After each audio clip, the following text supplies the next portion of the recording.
This is GT Academy Masterclass. The 2014 search for the next NISMO athlete started when over 8 million gamers competed online.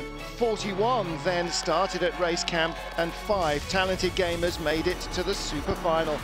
Frenchman Gaëtan Palatou took out the race and became GT Academy Europe 2014 champion.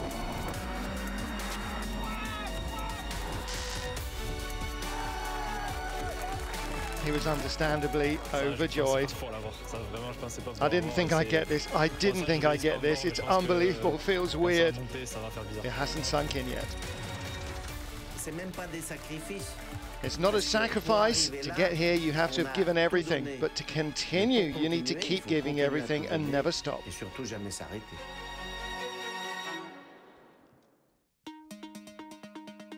With the experience of his win still fresh in his mind, it's time for Gaëtan to look forward to the journey ahead. Really close competition, really good experience, really hard week, and really happy to win. Really happy to be GT Academy winner, yeah.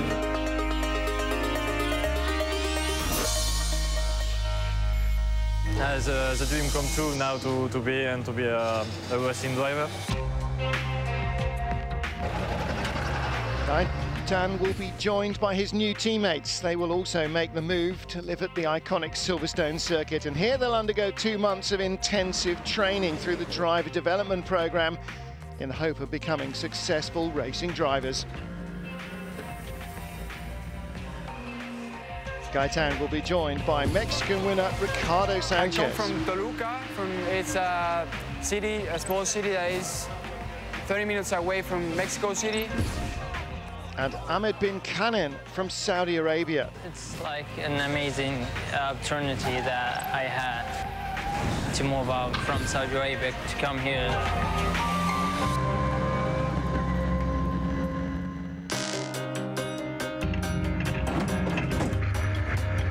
GT Academy has been in existence since 2008, and at the beginning we knew we were going to find good racing drivers, but since then we've found great racing drivers. Of course, Lucas Ordonez was the first. We've got a gamer going round, it's real. We've now got a conveyor belt of talent, whether it be Jan Mardenborough, whether it be this year Florian Strauss. This programme that started as a crazy idea that everyone said wouldn't work is now becoming a benchmark in finding drivers and training those drivers up. There are millions and millions of gamers in the world. They see gamers that were on their couch, in their living rooms, and suddenly are racing around the world. They're international racing drivers.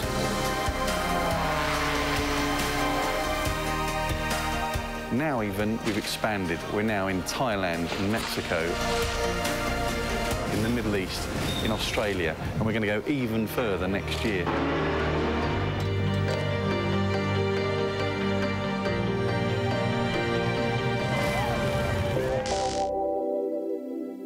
Gaëtan and his new teammates have big shoes to fill, with the previous winners going from their normal day-to-day lives to racing around the world. My dream was to drive a race car, and look where we are now, 6 years later, no? Racing in Japan in the most prestigious GT championship here, so it's absolutely incredible. 2 years ago I won GT Academy and I had to left Belgium to live in Silverstone for 3 months for the DDP, and it was a really great experience. It was one of the greatest experiences since I won. Trainee drivers will undergo a rigorous training program that will prepare them for their potential racing careers. Not only will they need a high level of physical fitness, they'll need world-class training in the car. The driver successfully graduates from Racecamp. He embarks upon the driver development program, the DDP. It's an immersive program where we try and fast-track 3 years of learning into about a 3-month time frame. Lots of driving, lots of racing, lots of time spent working on their physical preparation, their mental preparation. Yeah, fitness is very important. You know, if you get physically tired in the car, your performance will drop, no question. So it's important that these guys can easily sustain a high level of performance over multiple stints.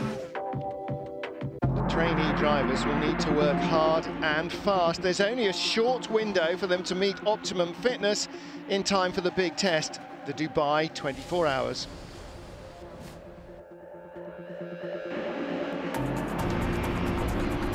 Ambient temperatures in Dubai will be about 30 degrees for the 24-hour race there in January. The cockpit temperatures will be 20 degrees higher than that, and the drivers will be in the car for 2 hours at a time. Think about that, 2 hours sat in 50 degrees. Could you do 2 hours in a sauna?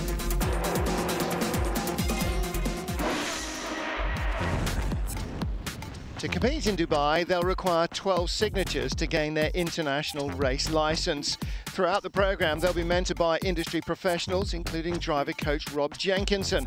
Working alongside Rob is driver coach Charlie Watt. We've got a busy few weeks ahead of us to ensure that they get those signatures and obviously develop them as actual racing drivers. So it's my job to make sure that we make it as easy as possible for them and get them fully up to speed ahead of Dubai. I'll go to all the PTU sessions, all the driving they do on circuit, all of the sim sessions that they have. Mainly on the driving side of things, I'll be there to take any questions and give them tips and advice. Let's get them off in the right direction. And of course, there's Bob Neville and his RJN race team. They need 12 signatures, minimum. We've got some testing in the GT3 car, the NISMO GT-R GT3. We've got night racing. It's another 8 to 10 weeks of intense work for them. Most of the trainee drivers' racing knowledge will be learned from Bob Neville and the RGN team. They run the cars for the driver development programme.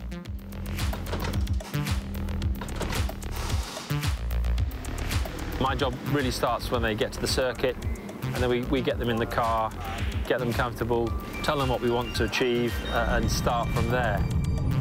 One of the most important elements for the new guys is to have the pros' input on everything. What lines to take, how to keep calm. This high level of pro driver we have, like Alex, this is what really brings the others on so quickly.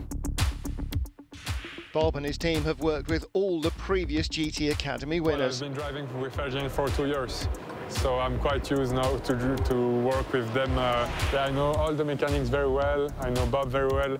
We trust each other, and yeah, it's nice. I think I have a good relationship with them. We all came from the same, and we all had the same dream. I think we are quite close with each other. I've been with RGN now since 2007, and you know, there's a lot that you guys on camera don't get to see behind the scenes midweek and the weeks leading up to the race. You know, the car's absolutely stripped down to the last nut and bolt, rebuilt and put back together again. And we're the lucky guys that get to just rock up here on a weekend and drive. So you know, we do forget what a fantastic job the whole team have done. You know, RGN has been a fantastic thing for the academy, and yeah, it's been a real privilege to be involved with it all.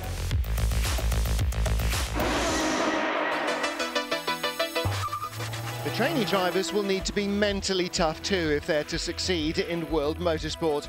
During their training program, they'll be mentored by Chris Gooder, using chimp management to give them a psychological edge.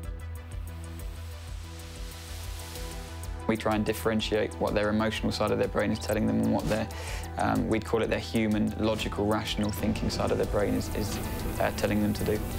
So anytime they go into a race-type situation, the emotional side of their brain wakes up and gives them an option to sort of think and feel in a particular way.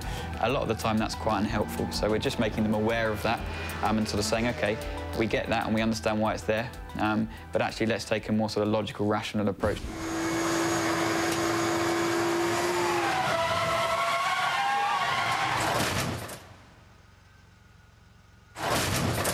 Every time a driver makes a mistake that may or may not result in a crash, for example, the emotional side of their brain will be thinking, well, catastrophically, this is terrible, this is disaster. I've let myself down, I've let my team down. The human, logical, rational side of the brain would be thinking, OK, I've made a mistake, that's understandable, I'm learning, I'm developing. There's learning opportunities off the back of that, and I can ensure that I don't make that mistake again. So therefore, I'm progressing and developing as a driver. When you have a goal, for example, winning the race, most people only think about winning and winning. You have to do other things to win. You cannot control winning because you want to, but you can do. It's train, be prepared as much as possible for the race, and that you increase the chances of winning.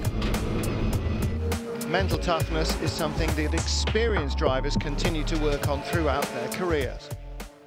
Your speed was good from what I heard in Spa especially. I was looking for consistency instead of speed. Yeah. So I managed to have the quickest race pace. So that's once a month where I meet up with them face to face and discuss any issues that they may be having, or essentially just review how they're getting on. My stuff takes a while to implement and learn and develop and improve upon as you go. So across the course of the year, yeah, arguably I'd say we look back at how they were initially and we see a pretty sizable shift.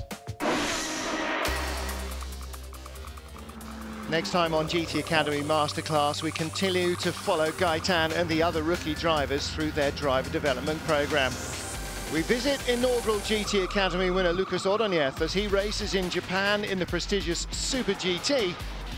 And Jan Mardenborough transfers his knowledge to new NISMO athlete and Olympic champion Chris Hoy, who has swapped 2 wheels for 4.